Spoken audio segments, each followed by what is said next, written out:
Vote দিয়ে কেমন লাগছে প্রশ্ন? ভোট দিয়ে যেমন লাগে তেমন লাগছে। বাংলাদেশের মানুষ গত 17-18 বছর ভোট দিতে পারে নাই। এই ভোটের জন্য অনেক মানুষের অনেক ত্যাগ স্বীকার করতে হয়েছে, জীবন দিতে হয়েছে, গুম হয়েছে, খুন হয়েছে, ব্যবসা হারিয়েছে, চাকরি হারিয়েছে, পুলিশের হেফাজতে মৃত্যুবরণ করেছে, জেলখানায় চিকিৎসার অভাবে মৃত্যুবরণ করেছে, লক্ষ লক্ষ মানুষ মিথ্যা মামলার শিকার হয়েছে। এই ভোটের পেছনে যাদের এই অবদান, আমি তাদের কাছে স্মরণ করছি, আমি তাদেরকে স্মরণ করছি, তাদের প্রতি শ্রদ্ধা জ্ঞাপন করছি এবং শ্রদ্ধা জ্ঞাপন করছি বাংলাদেশের গণতন্ত্রকামী মানুষ যারা রাস্তায় নেমে তাদের অধিকার আদায় করেছে। আমি শ্রদ্ধা জ্ঞাপন করছি দেশনেত্রী বেগম খালেদা জিয়ার প্রতি, নিজের জীবন দিয়ে গণতন্ত্রের জন্য আপসহীনভাবে লড়ে যাওয়ার কারণে আজকে আমরা এখানে এসেছি। আমি শ্রদ্ধা জ্ঞাপন করছি শহীদ প্রেসিডেন্ট জিয়াউর রহমান, যিনি একদলীয় বাকশাল থেকে বহুদলীয় গণতন্ত্র প্রবর্তন করেছে। জনাব তারেক রহমান সাহেব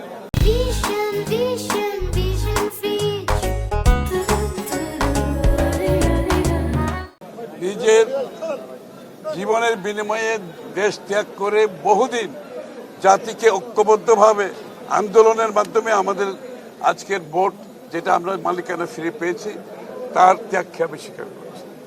এবং আজকে সবচেয়ে বড় কথা, আমরা সবাই বাংলাদেশ একটি গণতান্ত্রিক অর্ডারের দিকে আমরা ফিরে যাচ্ছি, যার মাধ্যমে বাংলাদেশের জনগণ আগামী দিনে তাদের গণতান্ত্রিক, রাজনৈতিক, সাংবিধানিক অধিকার ফিরে পাবে।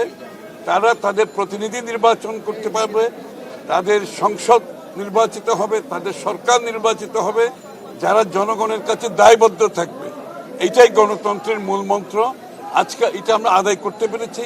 এই ভোটের মাধ্যমে আগামীর বাংলাদেশ একটি গণতান্ত্রিক দেশ হোক। মানুষের ত্যাগে আমার মনে হয় পরিবেশ ভালো, খুবই ভালো পরিবেশ। এবং আমি তো অসংখ্য ভোটার, আমি আস্তে আস্তে যা দেখলাম, প্রত্যেকটি পোলিং স্টেশনে 2-3টা কনস্টিটিউয়েন্সি ঘুরে আসলাম, অসংখ্য ভোটার এবং স্বতঃস্ফূর্ত একটা উচ্ছ্বাস আমি দেখতে পাচ্ছি যে গণতন্ত্র যে আবার ফিরে আসছে সেটা আমরা অনুভব করতে পারছি।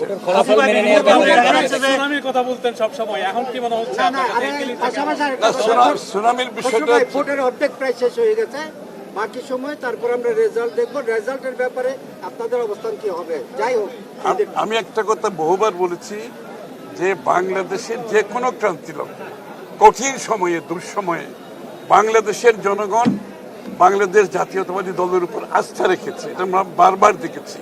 এই সংকট উত্তরণের জন্য তারা বাংলাদেশ জাতীয়তাবাদী দলের উপর আস্থা রেখেছে, বাংলাদেশ জাতীয়তাবাদী দলের নেতৃত্বের উপর আস্থা রেখেছে এবং বিএনপি বারবার সংকট থেকে দেশের উত্তরণ ঘটিয়েছে। আমি লক্ষ্য করছি এইবারও বাংলাদেশের মানুষ বাংলাদেশ জাতীয়তাবাদী দলের উপর আস্থা রেখেছে।